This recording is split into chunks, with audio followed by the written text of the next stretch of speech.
Alright, so let's not waste any time. The second episode of Cinemax's Warrior has dropped and people are talking about it. The name of that episode is There Is No China in the Bible. We are going to get into it. And I'm also, and I want to say, I'm not bringing this up, I'm responding just in case people get upset about it. But there was a comparison made to Into the Badlands, and it seems that people are comparing the two shows, and I know I did.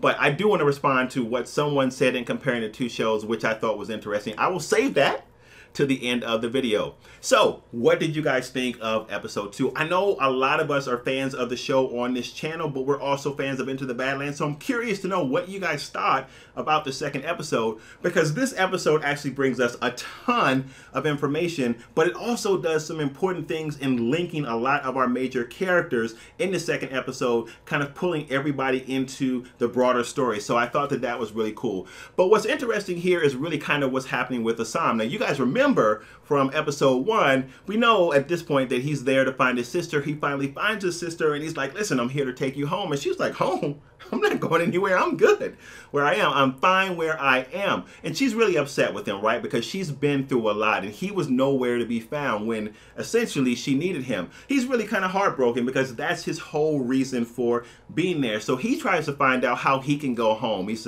like, listen, is there any way you can get me back on that boat so I can go home? But he finds that it's not that easy to disconnect from the Tong group that he is connected to. And to make things even worse, the group that he's working for is a group that is really fighting against the group that his sister is leading. And I know that he's got to think that that's going to be some kind of conflict sooner or later, so he's dealing with all of that. I do think it's also pretty interesting to look at what has happened with Young Jun's character. Now, it's fascinating to see what we see from Young Jun's character in this episode. And the reason I say that is in episode 1, he kind of struck me as kind of like this silly character whose father happened to be the big boss man. And he has this kind of role as enforcer just because his dad is the enforcer, but nobody really kind of takes him seriously. He comes across that way in episode 1. But in episode 2, I'm like, whoa, this kid is like, he's a smart kid. This kid's got some skills. So we kind of see him elevate the person that he is in episode 2, and we find out that this dude can fight. When we see the intersection of all of these different characters, we find out more about them as individuals in the narrative. We find out more about the crooked cop that's been given this detail in Chinatown.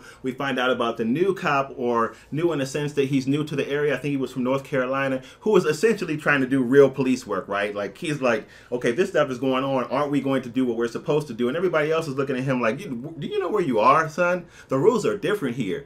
We play by different rules. But essentially, he is the only character in this narrative so far, besides maybe the governor's daughter, that is straight-laced, that actually is looking to do his job, that is actually looking to do the right thing. Everybody else in this narrative has a bent towards the crooked. We also have a lot of interesting things going on culturally and racially in this work. There is a lot of tension, which is consistent with the 1800s and what would have been going on there. But I also know that this might be a bit of a turnoff for some people, because people might not like to see this kind of content in their narrative. So I'm interested to know if something like that bothers you or not, or if you're cool with it, or if you're like, listen, this is what was happening back then. They're kind of telling that story. So those dynamics don't bother me because it's consistent with the time in which something like this was supposed to be happening. But there is a lot of that going on, and I know for some folks that can be very, very difficult to deal with. Now, let's talk about the fight choreography in this. Again, I love the fight choreography in this. It is a lot different than what we might see, for example, in Into the Badlands, because it's a lot more grounded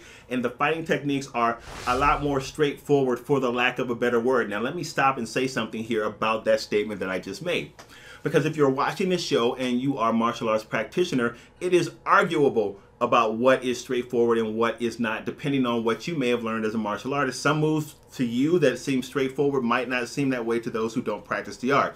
But if we're just talking about the visual appeal of the martial arts in Warrior, it is a lot more straightforward, a lot more direct. It's a lot more grounded. You don't have folks kind of flying around and doing a lot of acrobatic things. It's a lot more of a direct, aggressive attack. It is super brutal. Some of that's even kind of hard for me to take. It's like, woo!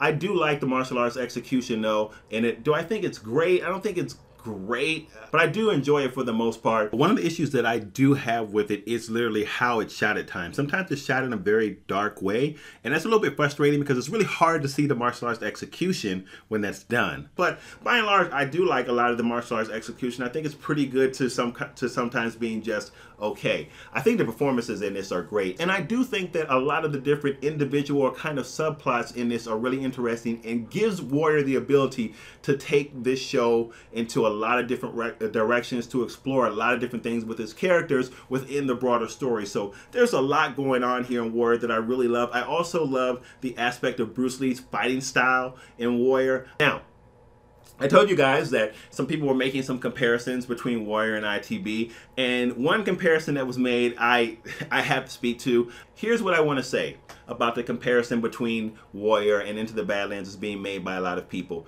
It really is a matter of preference. It really is a matter of how you like your martial arts shows. If you like kind of classic traditional martial arts, a la Hero, a la Crouching Tiger, that type of thing, then you're probably going to slant more towards enjoying Into the Badlands more because it's that type of martial arts execution. But if you like a more of a straightforward martial arts, to take Bruce Lee, one of Bruce Lee's movies like The Chinese Connection or something like that, then you will probably enjoy Warrior more. It is a much more grounded type of martial arts. It just really depends on your preference, and it also depends on what kind of story you like. The whole setup of ITB is so much different than Warrior, and I agree with a lot of you guys who have said that it is a different type of show. If you want to find more about what the best community on YouTube thought about ITB and Warrior and which is better, check out that watchable right there. It'll give you more details, and jump into the comments because folks are getting into it. I will see you in the comments, and I will also see you on the next video. Peace.